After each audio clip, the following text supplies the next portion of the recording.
Hello everyone, I'm Brian. Welcome back. Let's go ahead and get started. And Ramana Maharshi's famous approach was you find out who I am. So that he would throw the question back to the questioner and say, find out who is asking who I am. So Ramana Maharshi said, did you say I? Did you use the word I? Then you are qualified. If you say I, then you're qualified to ask who I am, and you're qualified for non-dualism. Absolutely.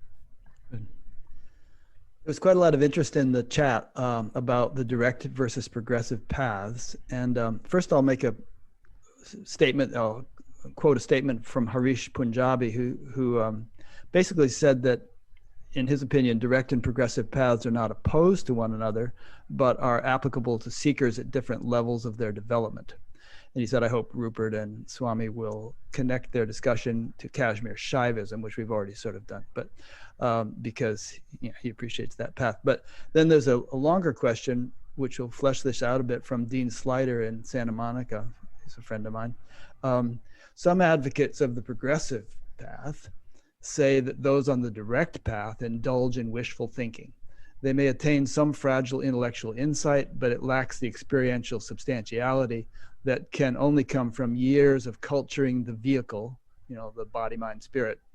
Meanwhile, advocates of the direct path say that advocates of the gradual path needlessly perpetuate the illusion of duality by supposing that the goal lies on the far side of elaborate practice, chasing the dangling carrot, as the phrase goes.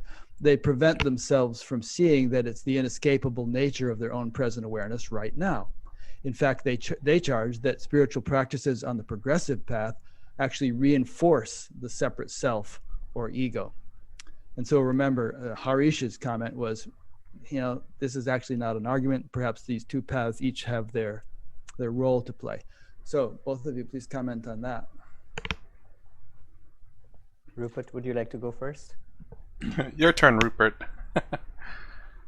Can you ever imagine a presidential debate where one of the candidates says to the other after it, would you like to go first? Don't worry, he's going to start shouting at you as you speak. Yes. I don't see any reason to pit the direct path against the progressive path, or to say which one is better or superior. Or one is by definition direct, one is by definition indirect or progressive. That's not a qualitative statement, it's just a fact. I would suggest to anyone who was considering some kind of pathway, whichever one works for you, or enlightenment, that they choose the path which seems to them to be the easiest, the most enjoyable, and the most efficient. Whatever that is for each person. If for some people, as a result of that, those criteria, they choose to embark on a progressive or indirect path, I would never dissuade them from doing so. On the contrary, I would encourage them to do so. If someone had been on a progressive path for many years, as indeed I was before coming across the direct path, and felt some frustration with it, that they had got somehow to the limit of their practice and their understanding, as indeed I did, then I would recommend exploring this approach. But I would never suggest that one was better or senior to the other. And just to be, I think most people here are familiar with these terms, but they're very, very briefly, I just want to give an analogy to make it very clear about the distinction between these two parts. And I'm going to use one of my favorite analogies, the actor. Okay, before he goes to that, and this is something I've also said in my channel, which I always encourage anyone, is to, this is the reason why I watch a lot of different Swamis and Gurus, is because how they explain things also is different. I sometimes understand Sadhguru a lot better. Sometimes I understand Swami a lot better. Sometimes I understand a few other gurus and swamis that I watch. And also sometimes they explain things a little bit differently, which completes the explanation of whatever it may be. Say the Turiya itself. Swami talks a lot about it. Osho explained it in a different manner.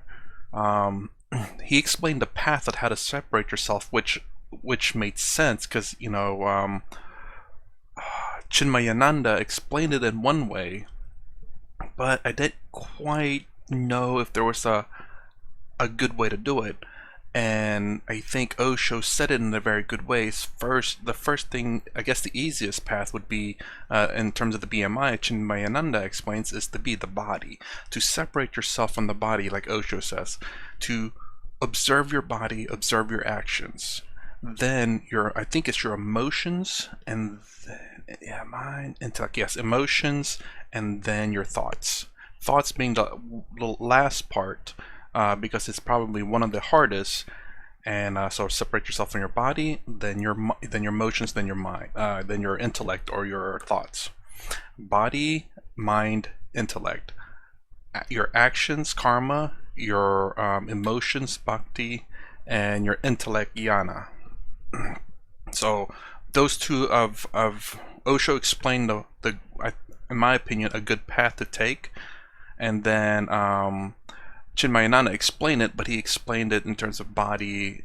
I forget what the bottom one level of that is. I guess your five senses. But anyways, that's why John Smith, keep your mind open. Who plays the role of King Lear. John Smith leads a peaceful, happy life at home. He assumes the character of King Lear and becomes miserable because of his troubles with his daughter and his kingdom, etc. So the actor John Smith loses himself completely in the character that he's playing, King Lear, and as a result he becomes miserable. Now, as the character King Lear, he can do all sorts of things to regain his happiness. He can try to improve his relationship with his daughters. He can try to improve his relationship with his government, with the war with the French. That's one way he can manipulate his activities and relationships. He can adopt various activities in order to find peace and happiness. Or that's the indirect path. You go via some kind of objective experience. You give your attention to an activity, a relationship, an object, a substance. You direct your attention towards something objective for the purpose of finding happiness. The direct path, using the analogy of King Lear and John Smith, would be for King Lear not to attend to his relationship with his daughters, his kingdom, the French, etc., but rather to explore who he is. Remember, who he really is John Smith, and John Smith is perfectly peaceful and happy. So this would be the direct path, where King Lear doesn't give his attention to external his things, thoughts, his feelings, his activities, his relationships. He gives his attention to himself. He travels back through the layers of his experience until this recognition, I am John Smith, takes place. And the moment the recognition, I am John Smith, takes place, his innate peace and happiness is restored. That is that's the direct approach. It is said to be direct because we go directly from wherever we are in experience to the source of peace and happiness, that is our being. We don't go via an object, a mantra, the flame, the breath, the guru, etc.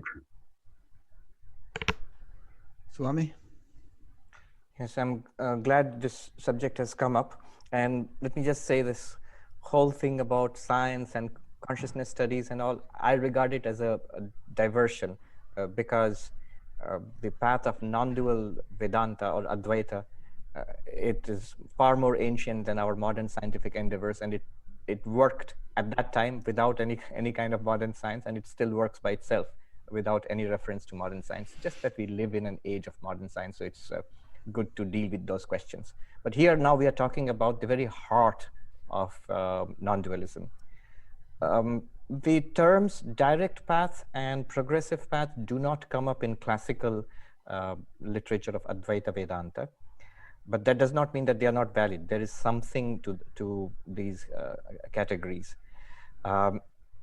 the path of the progressive path would include, as the questionnaire said, culture of the vehicle. They consist in repetition and discipline, actual practice.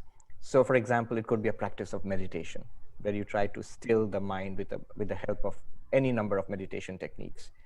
Or it could be the culture of regular worship of a deity, cultivating an attitude of love and devotion and service. And it could be an activity of moral and ethical training, basically the whole very important business of becoming a better human being. All of these are part of what is called the progressive path. And notice all of them, they demand consistent effort, they demand repetition, they demand discipline, and they talk about progress, better and better. You're doing better than you were doing earlier. Your mind is calmer than it used to be earlier. You actually genuinely feel more and more attachment to God than you used to earlier. So there is a progress. And at the end of it is set up a goal. It could be a mystical vision, or it could be a feeling of union. It could be an overcoming of smallness, expanding out. Different kinds of achievement are put up at the end of this long and arduous path. So that's how a lot of the spiritual journey is understood, and a lot of the literature in different religions talks about that. Now, I would give some special emphasis on the direct path. The path of knowledge or non-dualism is basically a direct path. It's important to emphasize that because it's so little known and little understood. It's so different from what we are normally used to. It talks about the goal as not being something distant from us. It's not a heaven we have to go to. It's not something far away in time. You have to wait until death and then you see God. Or you have to wait until the coming of the Messiah or something and then you get salvation. Not something distant from you in time. So not something distant from you in space or time. Not something distant from you in object. That means it's not a separate thing apart from you. Rather, the direct path says that what we are seeking for is everywhere, and especially it's here, is all the time, and especially now, and is nothing else other than you. So it directs our attention back to our immediate experience, here, now, and ourselves, and then begins to take us to an experience of, to notice our body and then the mind and the deeper and deeper levels of our awareness, to see that the whole thing is an appearance in awareness and that we are awareness itself. And notice that this awareness is free of all the troubles, all the problems that you are trying to overcome. And it's constantly available. Another thing is the direct path does not depend on either faith or mystical experience. These I'm telling you the unique features of the direct path. Religion or spirituality has been taught in these different ways. One is the commonly known approach of faith. There is something which is revealed to you in the holy books, or the spiritual master reveals to you the existence of God, and you have to believe in it and you have to worship, and this is the way. This is one path, the path of faith and belief. In fact, in America, religion is called faith. That's the word. And faith is one thing that really does not apply to something like the direct path or non-dualism. The other path is the path of mystical experience. I hope Rupert will comment on that too. A lot of spirituality is about having extraordinary mystical experiences. So they may have their own value, but again, the direct path says not a question of belief, not a question of having extraordinary experiences, but what we have right here and right now, what everybody has all the time. For example, the experience of being awake, of dreaming, of sleeping, that's enough. If you have experienced being awake and dream and sleep, that's enough to begin with. An investigation of that will reveal to you the ultimate reality about yourself. And experience of our physical being. Do you experience being a body, the vital being of the breath, or the mental being of the mind, or the intellect, or the blankness beyond that, subtler and subtler, more inward, and then we come to the consciousness itself, not as an object, but as the one to which all of this appears. So my point is, there are unique features of the direct path, not faith, not mystical experience, but an inquiry into the always available ordinary experience of life. I think we need to stress, as Rupert, of course, has been doing all through, the unique features of the direct path. Having said that, again, are they in conflict? No, they are not in conflict. Often many teachers who in the modern West talk about the direct path have themselves, as indeed has Rupert, gone through a long and arduous process of training in the so-called progressive path, discipline and repetition and deepening. There is a text, and I'll stop with this. There is an ancient text about 700 years old in Sanskrit, Jivan Mukti Viveka, an inquiry into the enlightened while living. And they talk about something analogous to the direct and the progressive paths. They say, there's the progressive path. You purify, the internal purification, devotional worship of God, and concentrated meditation. Finally, cultivation of the path of Advaita Vedanta leading to enlightenment. And that's what they call the standard approach. There's a Sanskrit term for that. Literally, Kritopasti literally means one who has completed the course of worship. And they come to enlightenment, and it's done. But they also admit that there are many cases in which, for some reason, even without completing deep purification of the mind, even without completing perfect meditation, one can actually come into enlightenment, the realization that I am being awareness, limitless being awareness. So they call them akritopasti, not having completed the course of worship. And then they say, very interesting observation. So this thing was known in this form, it was known to ancient India. And they say that what happens, such people, they may face trouble. They are enlightened and they are guaranteed freedom. They know that they are free anyway. But in the day-to-day living, the manifestation of the excellences, of the ethical excellence, the unfettered love, the ability to live life in accordance with the realization, that depends upon a certain discipline and preparation of the vessel, as it were. That if that has not been done, they recommend, right after that intuition, a further intense effort at the progressive path. But now in a very different way. Earlier, it was like an effort to come to enlightenment. Now you have got enlightenment. Now you are awakened. But now you need to clear out the blockages so that there's a fuller manifestation. Nothing more needs to be done for your awakening. Nothing more needs to be done for your enlightenment. But for the manifestation of that enlightenment in the ordinary business of living, the same old practices of the progressive path are very helpful. Yeah. Also, I'm glad you mentioned that, Swami. I was just about to add exactly what you've just said, so I don't need to say. That's a long explanation. To endorse what you've said, that there's often a common misunderstanding in contemporary non-dual circles that that one who is engaged in the direct path can dispense with the need to, as Dean said in his question, cultivate the vehicle, attend to one's thoughts, one's feelings, one's activities, one's behavior, Dharma? one's relationships.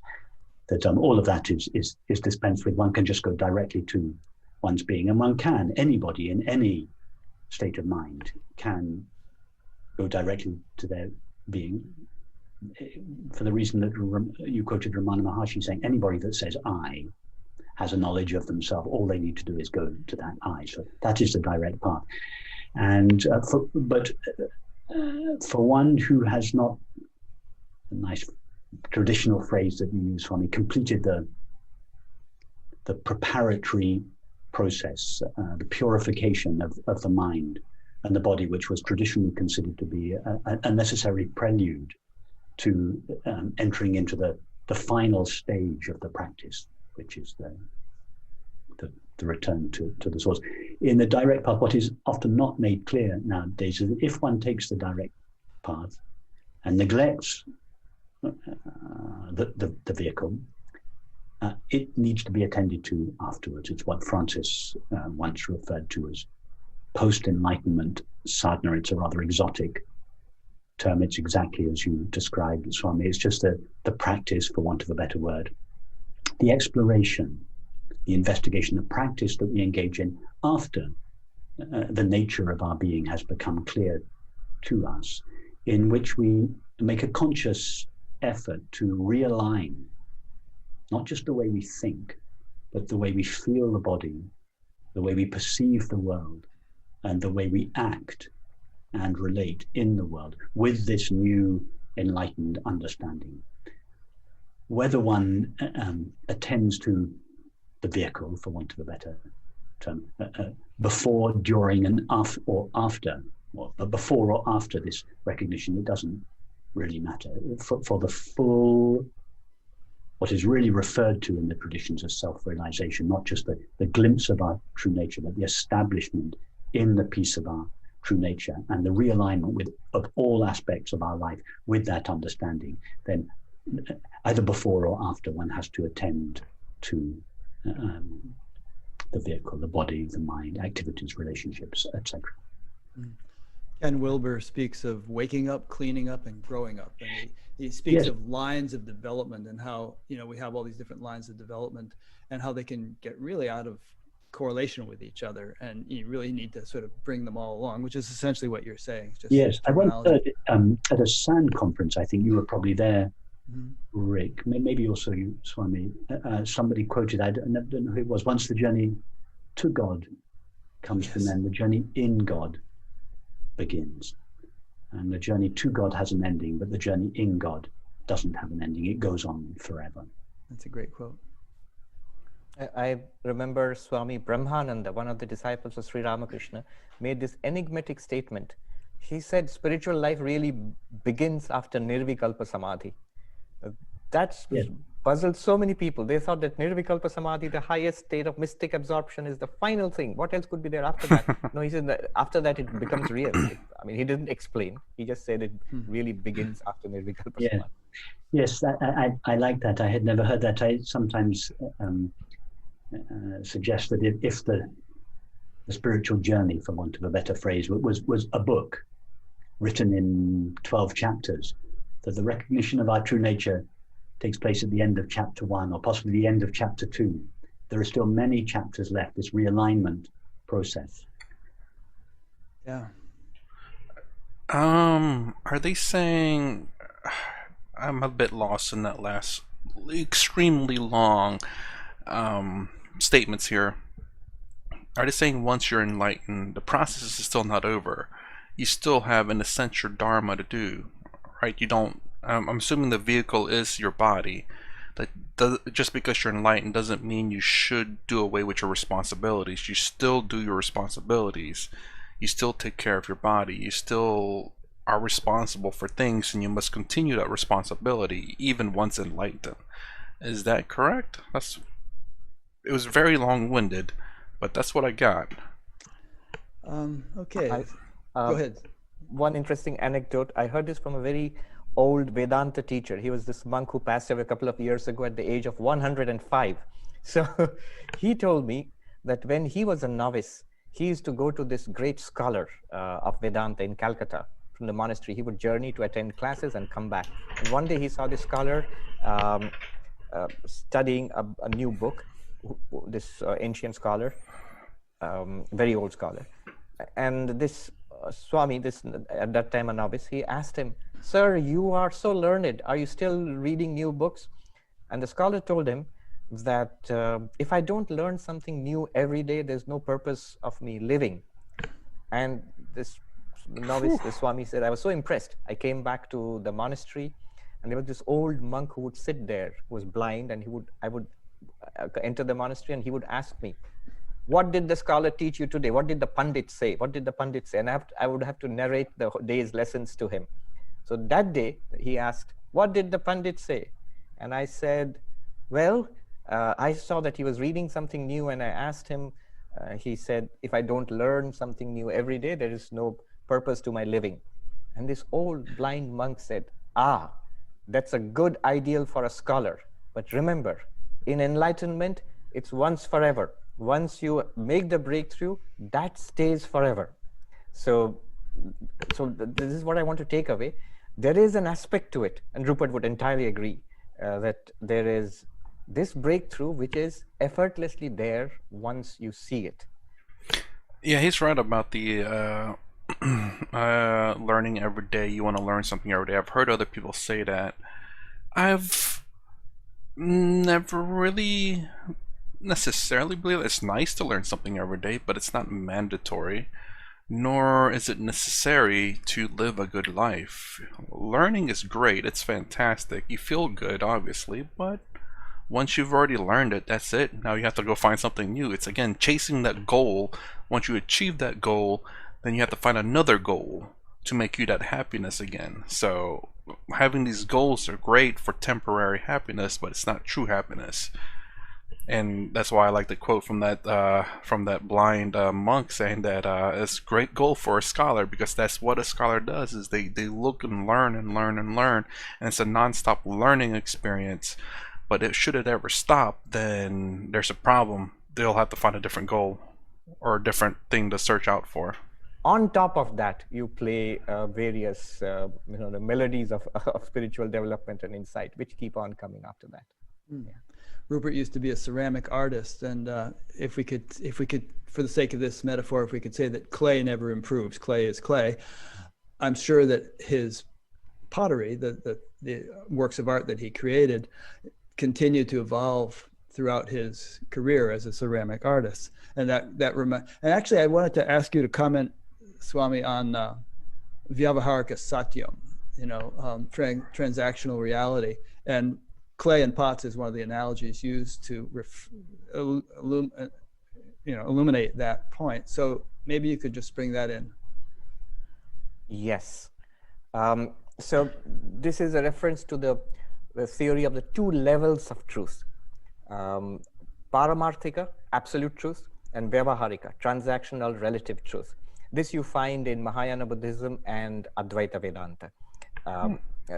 Nagarjuna, the great Buddhist philosopher, he said that the Buddha had taught two truths, absolute truth and relative truth.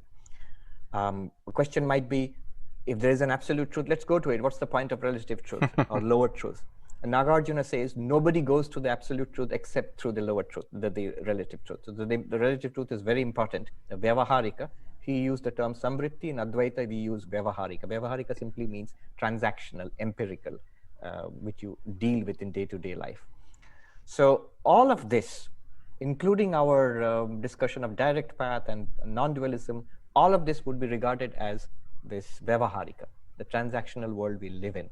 This is the world of the jewels, the necklace and the bracelet and so on and so forth, the pottery, the various kinds of pots and jars and so on and so forth.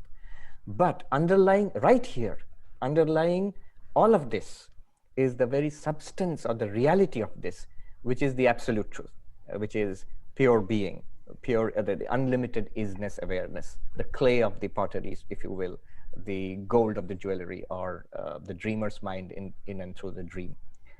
The importance, the transactional realm has its own importance, both for our secular life and especially for our spiritual life.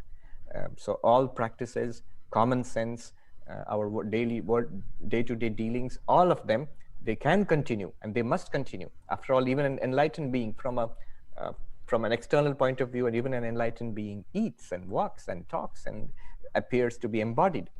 From the enlightened being's perspective, there's only infinite isness awareness. See, it's not all that difficult.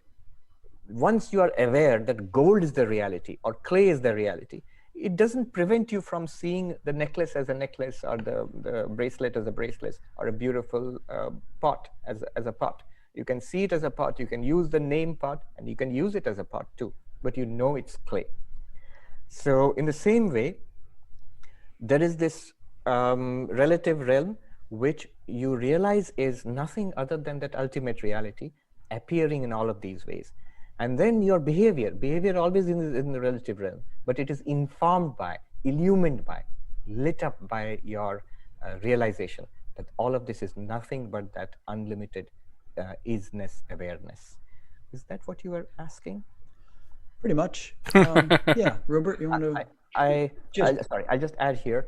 One of the courses that I was privileged to attend was Professor Garfield's course at Harvard University on Indo-Tibetan Madhyamika Buddhism. And we were introduced to a debate which lasted nearly 500 years in Tibet between the relative positions, the positions of the ultimate truth and the relative truth. 500 years, very intricate texts. One group of lamas giving excessive importance to the ultimate truth. The other group of lamas giving more importance to the relative truth. And this push and pull between them, it's apparently, it cannot resolve it. It's very subtle, and the debate goes to very subtle realms.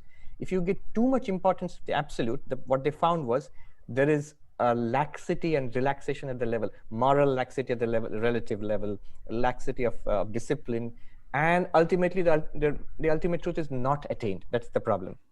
If you give too much emphasis to the relative truth, what happens is the ultimate truth becomes a distant, unattainable, future reality, abstract, and we become materialist almost. Yeah, I'll stop there. I think the reason why this debate went on. Sorry, I just like the fact that it was so. It looks like Swami there, so excited. he very long-winded discussions for sure. It's very interesting. 500-year debate between these two groups, and I was thinking, like, if all your focus is the absolute reality, you pay no attention to the relative reality, you'll ignore.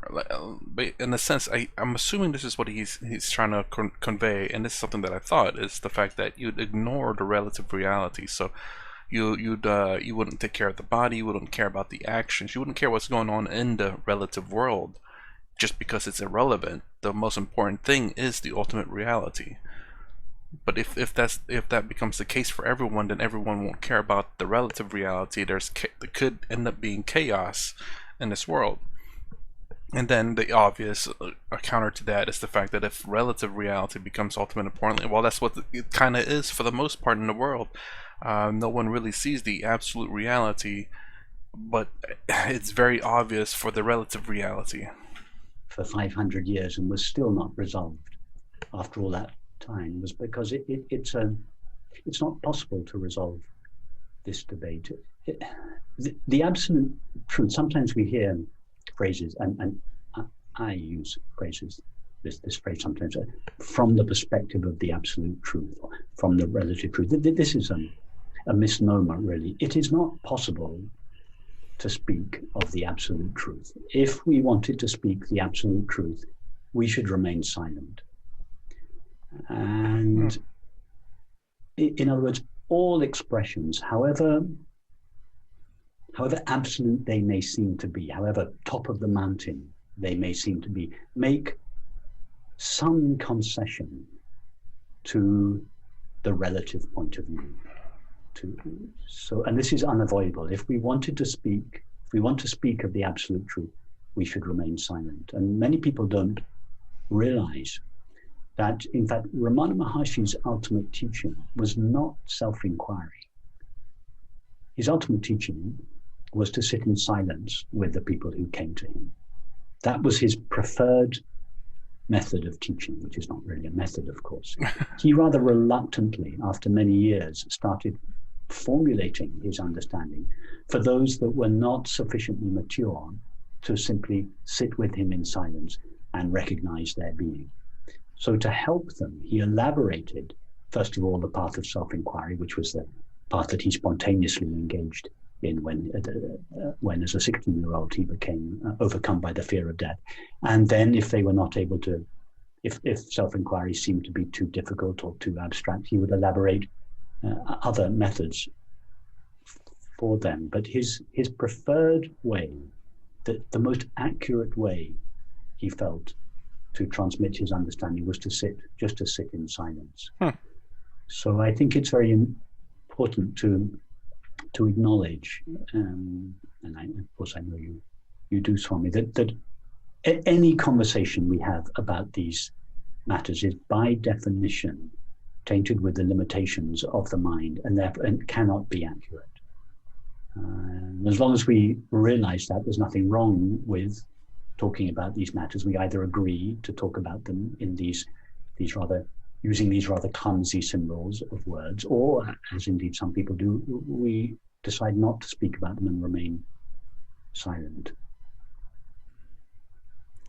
I'd just like to add to that yes, there's this ancient hymn, the Dakshinamurti Stotram, which says that the teaching is in silence and the doubts of the disciples are dissolved. One step below the peak of silence is the language of the Upanishads, for example. Upanishads are language. That's the dilemma of these texts, that they have to express in language what cannot be expressed in language. So that's why they use language, paradoxical language. They use the language of negation. If you cannot say what it is, we can at least say what it is not. Or they use paradoxical language like farther than the farthest and nearer than the nearest, greater than the greatest, smaller than the smallest, things like that. Yeah. Here are two questions on the same topic. The first is from Desmond. The guru. Oh, sorry. What Rupert was saying. Is he saying that basically all discussions is corrupted by the mind? Which I don't know if I've said this. I've thought of this before, but I don't know if it's said in this channel. But yeah, honestly, I'm starting to understand Maya as an illusion too now, but not quite there. I still think of it as, at least as far as my understanding, as still a misunderstanding. But anyways, because of what this video has done, I'm starting to see Maya as an illusion. And yes, so basically everything we discuss, talk about, do or see anyway in this life is corrupted by the mind because of the biases that we have. That's what I was understanding from that speech that Rupert just did, which is kind of weird, basically, because it cannot be explained, it must be experienced kind of deal. It's very difficult to explain, and then you try to explain it, you try to explain the unexplainable, which is impossible. You must experience the unexplained is the best way to understand it. I'm guessing that's what he's trying to say there. I'm not sure. Let me know. Questions on the same topic. The first is from Desmond.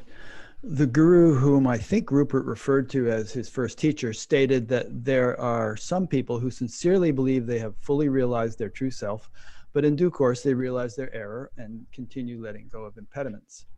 And then the second question on the same topic, from Manfred Kirchgarten in Freiburg, Germany.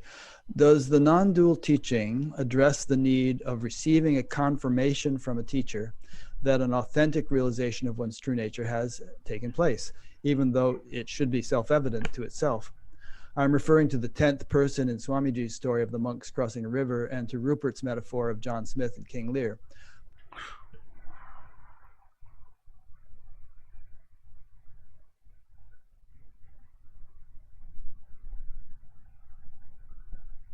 Okay, I'm gonna let this play because I was thinking about that for a second. Both John Smith and the 10th person will undoubtedly know that they know, but in the case of awakening, can one delude oneself into believing one is awakened when one isn't? Ooh. Yeah, that's absolutely true. You could think yourself as to be awakened. That's interesting. If you can think yourself as to be awakened, then how do you know that you're awakened? Because if you think you're awakened but you're not, you wouldn't know. But I guess that's the reason why you should always be inquiry, always inquire, and never deny yourself the possibility of things. Just always seek the truth, no matter what you do. And even when you're enlightened, you should always seek the truth. Because if you believe that you're enlightened and you're not, and you stop seeking, and that's it, that's over with. But if you believe yourself to be enlightened and you seek, and then you find out that you're not, then at least you've continued to seek, and you still continue to seek, I suppose. It's really weird. But yes, once you're enlightened, it is. Well, I don't know. I mean, I've never experienced it, so who am I to say? But I do believe there is this sense of someone who's enlightened. You can see that they're not affected, but it's very difficult to tell because people don't express their emotions sometimes, and you think they're maybe enlightened or not. maybe they are, maybe they aren't. Did All you? right, let me just go ahead and I'll just make a couple of comments here. One is that it is self-evident. That's the most important thing. It is unmistakable. There is a breakthrough which is unmistakable, self-evident. Some of the characteristics are it becomes effortless. It's not that you are continuously thinking of it, that I am the limitless, or I am Brahman, or Atman, something like that. You're not thinking of it all the time. No more than I'm thinking of I am Sarvapriyananda all the time. But it's always available to me. If you ask me who you are, I would say I'm Sarvapriyananda. In the same way, an enlightened person would readily know, effortlessly, it would be available to him or her. That's one thing. But is there a possibility of being deluded into thinking that one is enlightened? There is. That's why it's very it's good to take a conservative approach to enlightenment. There's no harm if an enlightened person does not think he or she is enlightened. There is harm if a unenlightened person thinks that he or she is enlightened. So let's take a conservative approach and say that, no, I don't think I'm really enlightened. I'm a seeker. I'm trying just like everybody else, and it's not such a big problem, because non-dualism says you are that ultimate reality, regardless of whether you're enlightened or not. Enlightenment is just the key which reveals it to you.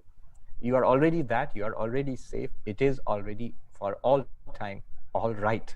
So I think that's more important than that's a source of great solace, rather than whether I'm enlightened or not enlightened. Want to comment on that, Rupert? You don't have to, but if you want to.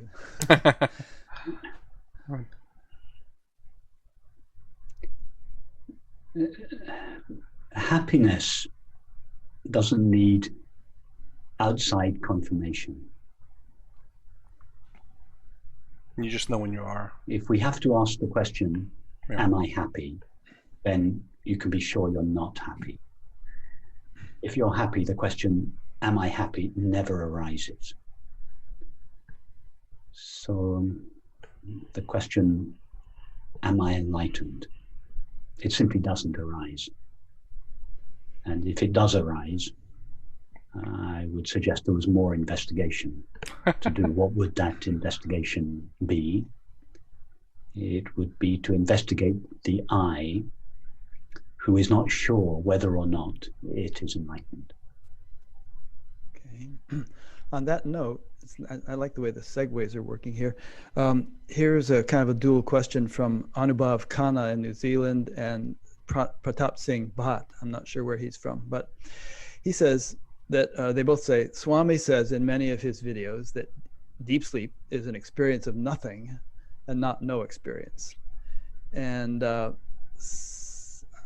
I'm adding a bit here myself. I would add that the experience of nothing implies the usual subject-object structure of experience, whereas numerous sages and scriptures say that for the enlightened, pure awareness is awake to itself during sleep, just as it is in waking and dreaming.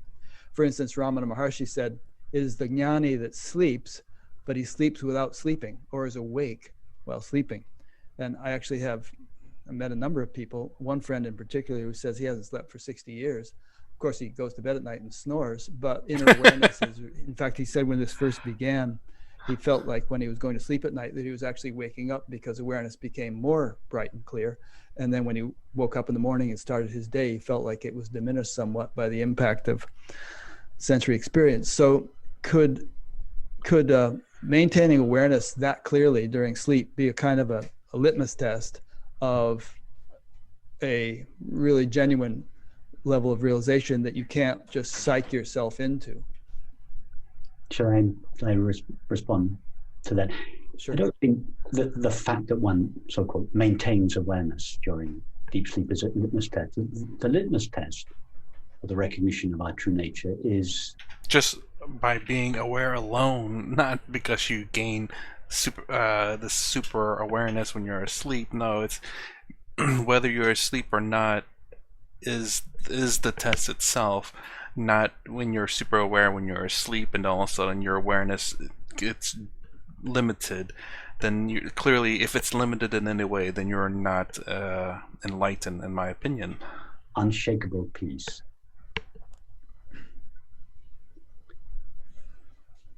As regards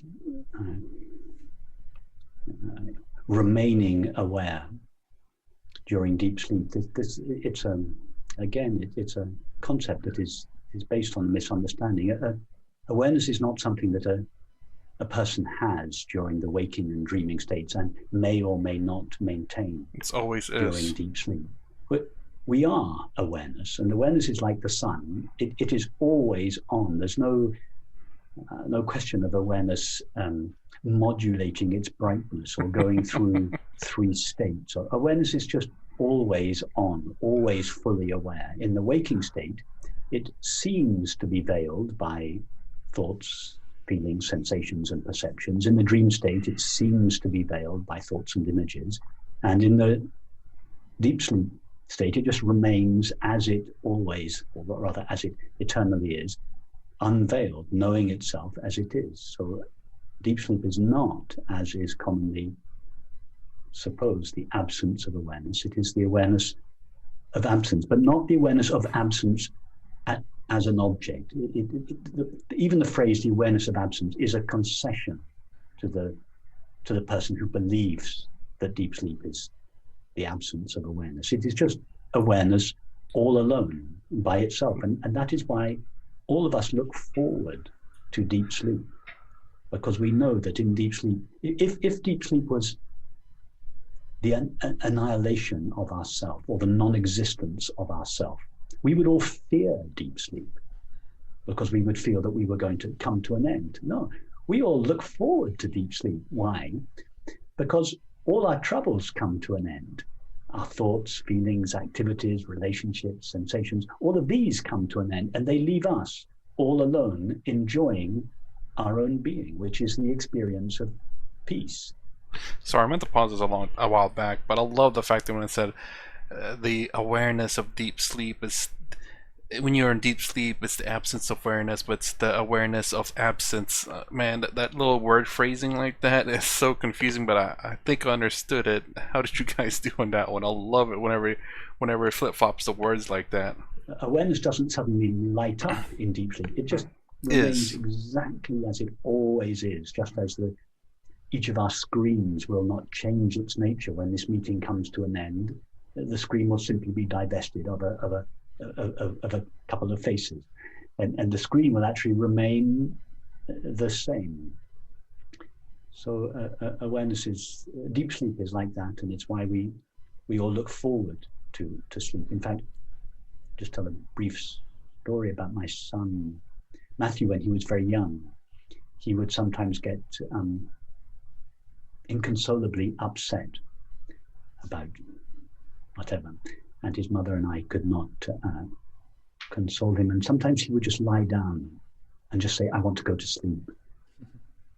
And it was this beautiful, innocent, but very wise understanding. He had, as indeed we all have, he had tasted, of course he didn't formulate it like this, but he had tasted the peace of his true nature in deep sleep. He instinctively knew that the way to access that peace in the middle of his unhappiness was simply to go to sleep. In other words, what he was saying, I'm going to go to sleep because I know all my troubles will leave me all alone in my true nature. So as Ramana Maharshi said, sorry, Rick, as Ramana Maharshi said, meditating is simply like falling asleep whilst remaining awake.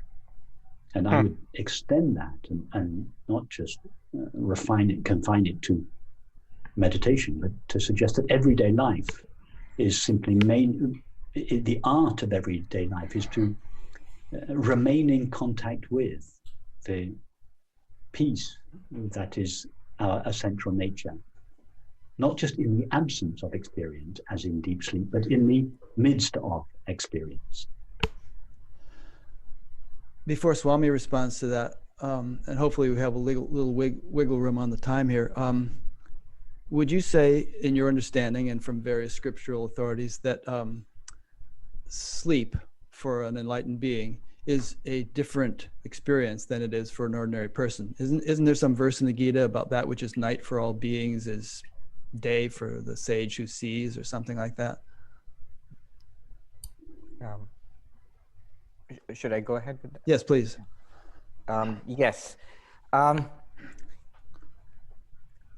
First of all, this waking and dreaming and sleep are activities of the mind. They are related to the mind and also secondarily to the body, not to consciousness, not to awareness. So awareness is ever awake, as Rupert just said. It's always shining.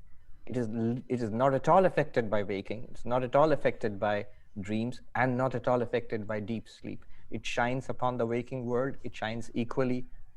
Let's just say you shine upon your waking world, you shine upon your dreams, and you shine upon the darkness which you call deep sleep after waking up. So the presence of objects is illumined in waking state and in dream state. That's when the mind is functioning. It's the mind which goes to sleep. And so it's like deep sleep is like when there is light, but nothing to reflect that light. You see, most of the light that we see is reflected light. Unless we look directly at the sun or the source of light, mostly it's light reflected from objects. But imagine if there's a beam of light and there's nothing to reflect that light, then you wouldn't even see the beam of light. It would just look like darkness. But the moment you introduce something into that beam of light. Yeah, I was going to say like the sun, where it's constantly shining, but yet when you look out in space, it's just constant darkness because there's no reflection. I was going to say, don't stare at the sun either. Not a good idea. So for example, there's light right here, and we don't see it. It seems like space. But the moment you see, my hand shines brilliantly in this light. The moment I remove it, there seems to be empty space right there. Similarly, waking and dream throw up objects, physical or subtle, mental, and they shine in the light of consciousness. Of course, a higher level of understanding would be that these objects are also nothing other than consciousness itself. In dream, the throwing up of objects stops in deep sleep. After the dream goes into deep sleep, there are no more objects unless you regard that blankness itself as an object. So consciousness is always there. A monk wrote a poem called The Midnight Sun. Now imagine, that sounds contradictory. How can it be midnight if the sun is blazing forth? But he says that is the state in deep sleep or in samadhi, in nirvikalpa samadhi. It is the sun blazing forth in all its glory, and yet it's somehow midnight. It's darkness all around. So that's what deep sleep is. Now, Advaita does not recommend that you go into deep sleep. What it recommends is consider the experience of deep sleep. It's very important. It's helpful for enlightenment. How? Often when we try to think of awareness, we're still thinking of the mind, some activity of the mind. One monk said that we tend to smuggle the mind into awareness. Now, a case which we all have is of deep sleep, where the mind has ceased. When we wake up and reflect back upon what happened in deep sleep, the mind had totally ceased. There was no thinking, no external world, no dreams, no thoughts, perceptions, not even the ego, stopped. And yet, if we can appreciate how is awareness also there in deep sleep, or how is deep sleep also illumined by awareness, we will get it. Because, Rupert wanted to. Well, no, finish, please. Swami. Yeah, that's what, as Rupert was saying, awareness seems to be veiled in the waking state. It seems to be veiled in dreams. But when you reflect upon deep sleep, if one does not understand what awareness is in itself, you'll say there's no awareness in deep sleep. That's what most people would say. That's where the difficulty in accepting that there is awareness in deep sleep, that's where the difficulty lies, because you're still smuggling in the mind and thinking that is awareness. If one could appreciate how is there awareness in deep sleep, one would get it. Yes. I love your image, Swami, of the midnight sun. And it's a beautiful image to take with us, the sun of awareness that shines brightly behind and in the midst of all experience. So we should leave it there. Rupert? I'm sure that we could carry on talking, maybe not for 500 years, Swami, but certainly for quite a few hours. And so thank you, and thank you, Rick, for your masterful moderation. You haven't had to use the mute button once. So thank you, Swami. Thank you, Rick. Thank you, Deanne, who I believe did a lot of work for you, Swami, behind the scenes. Likewise, Francesca and Ruthie for me, and Prabodh for not only having this initial idea to bring us together. So thank you for that beautiful idea and for joining us here today. And thank you, everyone, for joining us. This beautiful sharing of minds and hearts. So much. Thank you. Thank you, Rupert. Thank you, Rick. And everyone. Thank you, everyone. And sorry we didn't get to all the questions, but you know. Well, we would have been here for almost 500 years if we'd gone through all the questions. There were so many of them. But thank you all for your beautiful searching questions. Take care. Keep well. Take care. Take care. Thank you so much. Thank you. Bye-bye. Bye. Okay, so it's interesting. I can't believe what this video did. I thought I understood it. So now how I understand Brahman and as the fabric of creation, now I kind of see it a little bit differently. I still want to hold on to that though, merely because of how now everything is experienced in consciousness. That really blew my mind. But I have to think about it before I can't just accept it. I understand it, but I have to think about that. I don't know. There's definitely got to be more videos out there that helps clarify that. It's the sheer fact that it's absolutely true. I don't know why I didn't think about it before. It's really weird. I thought I understood it, but apparently not. At least not completely. I understood that everything's ever experienced in your mind, but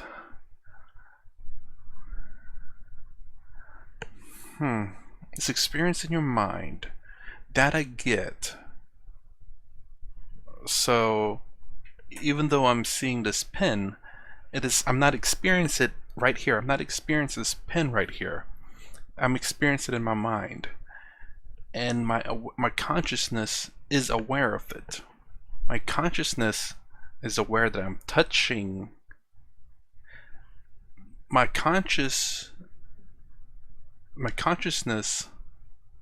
is aware of the thought and feel inside of my mind that's receiving a signal from my hand and my eyes about this pen. But it's only ever experienced in my mind at first. Now I'm thinking in your consciousness.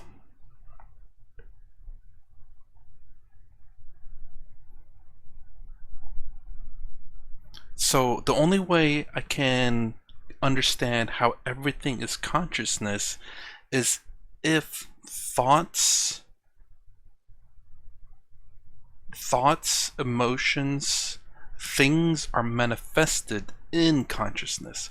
So me holding this and me being aware of this must manifest in my consciousness for me to be aware of this. That's why I need more thinking. That's why I still need to think about this. I really do. Does thoughts and things in general manifest in consciousness to be aware of it? Or are these thoughts and other things manifest in the brain and then consciousness is just aware of that? Now, in order for it to be all pure consciousness, everything to be consciousness, in my opinion, it must manifest in consciousness for us to be aware of it. Then therefore, for us to be aware of something, it must manifest in consciousness, and therefore if it must manifest in consciousness, it must be consciousness. But if it manifests in our mind, our brain, via chemicals, then it is not a manifestation of consciousness, but an awareness of this chemicals or substance in our brain, as opposed to consciousness. So my original thought was the manifestation, my original thought, what I thought I understood was the fact that our consciousness is aware of our brain's activity. And these activities are presented to the consciousness, and our consciousness, we're just made aware of it. But if you say that these thoughts, or whatever these things are that are coming into our brain, whether I'm touching it, smelling it, tasting it, feeling it, or whatever else, has to manifest in consciousness, then it makes sense that it is, everything that we experience is consciousness. So I'm still on that track though. I get it. I get that. That's the new thing that I just understood from watching this video, is that somehow I connected the things that we experience must manifest in consciousness for us to see it in consciousness. For us to be conscious of something, it must manifest in consciousness. Okay, I'm going to leave it at that. If you like my content, please consider subscribing. Thumbs up, thumbs down below. Thanks for watching. I'll see you in the next vid.